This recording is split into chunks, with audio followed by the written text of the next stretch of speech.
जम्मू कश्मीर के सोपोर में पुलिस ने लश्कर-ए-तैयबा के आतंकी उमर खालिद को किया गिरफ्तार। स्थानीय ग्रामीणों ने गिरफ्तारी में की मदद। पुलिस ने भारी मात्रा में शस्त्र और हथियार किए बरामद। वहीं कठुआ के हीरानगर सेक्टर में पाकिस्तान की तरफ से घुसपैठ करने की कोशिश को भी नाकाम कर दिया। दिल्ली की अदालत ने फेरा के उल्लंघन के एक मामले में समनों की कथित तौर पर तामील न करने पर विजय माल्या के खिलाफ गैर जमानती वारंट जारी किया है।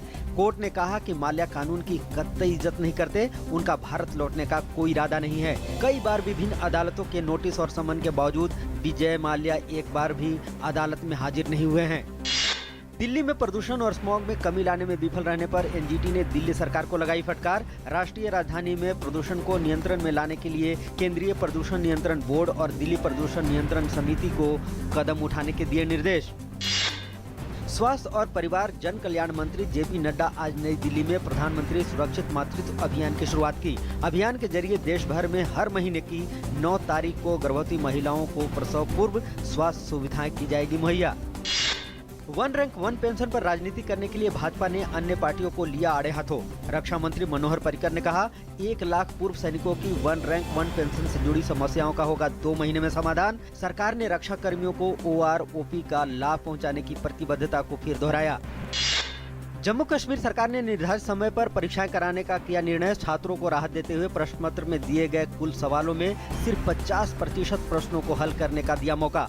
जम्मू कश्मीर पुलिस ने कश्मीर में एक सरकारी स्कूल को आग लगाने की घटना को सुलझा लेने का दावा किया है। पुलिस ने मामले में 5 लोगों को गिरफ्तार किया है। गिरफ्तार लोगों पर उन्होंने पाटन के एक स्कूल को आग लगाने का आरोप है। जलवायु परिवर्तन पर पेरिस समझौता आज से लागू हो गया है। इस ऐतिहासिक क्षण की अभिव्यक्ति भारत और अन्य देश अपनी महत्वपूर्ण इमारतों और स्मारकों पर वी डिड इट यानी हमने कर दिखाया के नारे और स्माइली के साथ प्रदर्शन कर रहे हैं। साइबर अपराधियों से निपटने की रणनीति के तहत महाराष्ट्र में राज्य के 42 अत्याधुनिक साइबर अपराध प्रयोगशालाओं को साइबर थाना में परिवर्तित किया जा रहा है। महाराष्ट्र देश का पहला राज्य है जहां पर एक साथ हर एक जिले में एक साइबर थाना बनाया जाएगा। महाराष्ट्र में साइबर अपराध पिछले कुछ सालों में 142.1% बढ़ गया है। हाल ही में 2 साल का कामकाज पूरा करने वाली देवेंद्र फडणवीस सरकार जल्द ही इस संबंध में अधिसूचना जारी करेगी। भारत की एक्ट ईस्ट नीति और मित्र देशों तक पहुंचने को आसान बनाने की दिशा में भारतीय नौसेना का पोत सुमित्रा 3 दिवसीय ऑस्ट्रेलिया दौरे पर सिडनी पहुंच गया है। भारतीय नौसेना का यह पोत 4 नवंबर से 7 नवंबर तक ऑस्ट्रेलिया में रहेगा। सुमित्रा पोत की इस यात्रा का उद्देश्य दोनों देशों के बीच द्विपक्षीय संबंधों को और अधिक मजबूत बनाना और समुद्री सुरक्षा सहयोग को बढ़ावा देना है। महाराष्ट्र में 12 आदिवासी नाबालिगों से रेप का मामला सामने आया है। यहाँ के बुल्धाना में पुलिस ने 11 लोगों को गिरफ्तार किया है। इसमें 7 शिक्षक हैं। बताया जा रहा है कि 3 लड़कियां इस घटना के बाद गर्भवती हो गई हैं।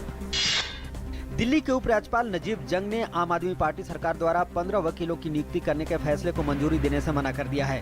दरअसल सरकार ने पिछले साल एलजी की अनुमति लिए बिना वकीलों की नियुक्ति कर दी थी और अब नियुक्ति से जुड़ी फाइल को स्वीकृति के लिए एलजी के पास भेजा था, लेकिन एलजी ने फाइल लौटा दी है और तुरंत प्रभाव से यह आदेश वापस लेने को भी कहा है।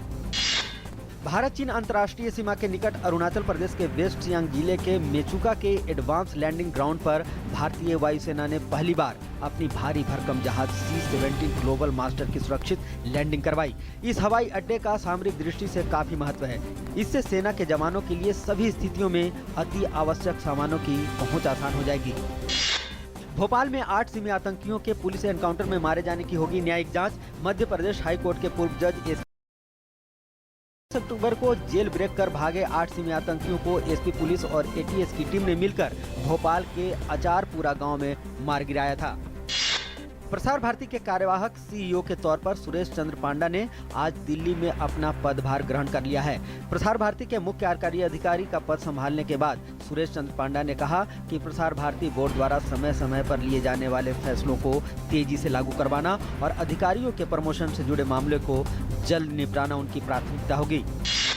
आज नहाय खाए के साथ महापर्व छठ आरंभ हो गया है। छठ पर्व सूर्य की आराधना का पर्व है। इस बार पहला अर्घ्य 6 नवंबर को संध्या काल में दिया जाएगा और अंतिम 7 नवंबर को अरुणोदय में दिया जाएगा।